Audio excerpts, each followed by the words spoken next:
관리단 집회를 개최하는 대신에 서면 결의 절차를 진행하는 경우가 많습니다. 서면 결의의 경우에는 집합건물법상에 딱히 별다른 규정이 없습니다. 이런 법의 미비를 악용해서 그 특정 안건에 대한 서면 결의 절차를 몰래 진행하는 그런 편법적인 행태가 발생하기도 합니다. 근데 이런 서면 결의 절차가 정말 아무런 문제가 없는 걸까요?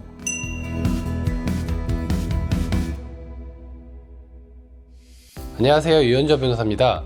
많은 집합건물 관리단에서 관리단 집회를 개최하는 대신에 집합건물법 제41조에 따른 서면 결의 절차를 진행하는 경우가 많습니다.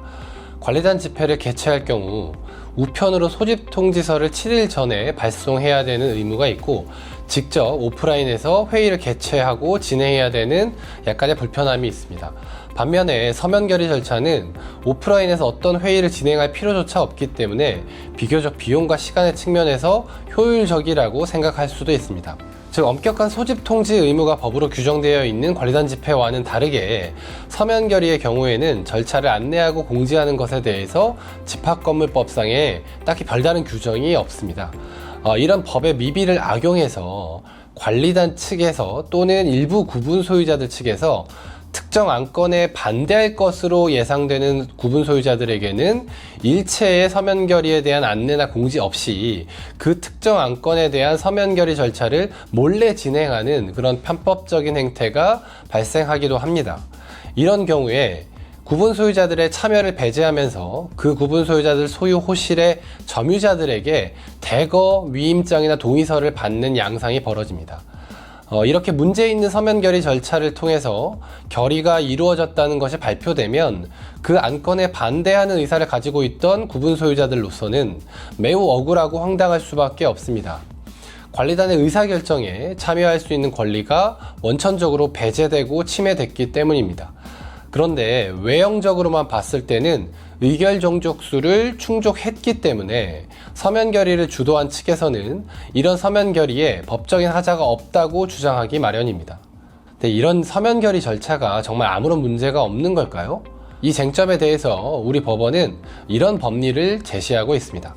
집합건물법의 서면 결의는 관리단 집회의 결의와 방식만을 달리하는 것으로서 전체 구분 소유자의 재건축 의사를 개별적으로 확인하기 위한 절차라는 점에서 본질적으로 동일하고, 집합건물법이 관리단 집회를 통한 결의 과정에서 구분 소유자의 의결권 행사를 보호하기 위해 제34조에서 소집 통지 절차에 관한 규정을 두면서 제34조 제1항, 제36조 제1항에서 소집 통지에서 구체적으로 밝힌 회의의 목적사항에 관해서만 결의할 수 있다고 규정하는 점에 비추어 보면 서면에 의한 결의가 유효하게 이루어지기 위해서는 적어도 모든 구분 소유자들에게 서면 결의의 목적사항을 알리고 결의에 참여할 수 있는 기회를 제공해야 한다. 이런 법리를 제시하고 있습니다. 또한 방금 보신 판결과 동일한 취지의 판결인데요. 구분 소유자에게 서면 결의가 시행된다는 사실, 그리고 그 안건들이 통지되지 않은 상태에서 점유자들을 중심으로 서면 결의가 이루어진다면 구분 소유자들의 우선적 의결권이 박탈된다는 점을 명확하게 지적한 판결도 있습니다. 다음 밑줄 그은 부분을 보겠습니다. 구분 소유자에게 서면 결의의 실시 사실 및 안건 등이 통지 내지 공지되지 않은 상태에서 점유자에 의해 서면 결의가 이루어질 경우 위와 같은 구분 소유자의 우선적 의결권이 박탈 내지 배제되는 결과가 초래될 수 있다. 그렇기 때문에 서면 결의 이전에 구분 소유자에게 서면 결의 진행 사실 및 안건 자체가 통지 또는 공지되어야 한다.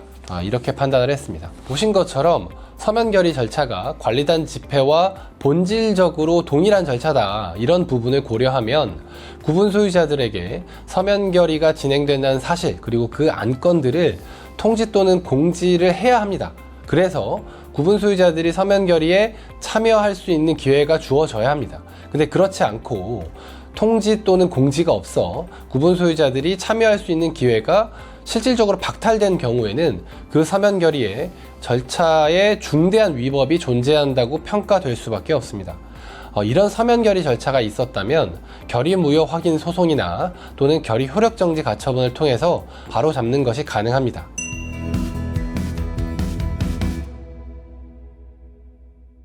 오늘 소개해드린 쟁점이 문제되고 있는 건물들이 종종 발생합니다. 그런 건물의 구분 소유자들께서는 제가 오늘 소개해드린 법리를 잘 참조하셔서 효과적인 소송 대응을 잘 하실 수 있었으면 좋겠습니다.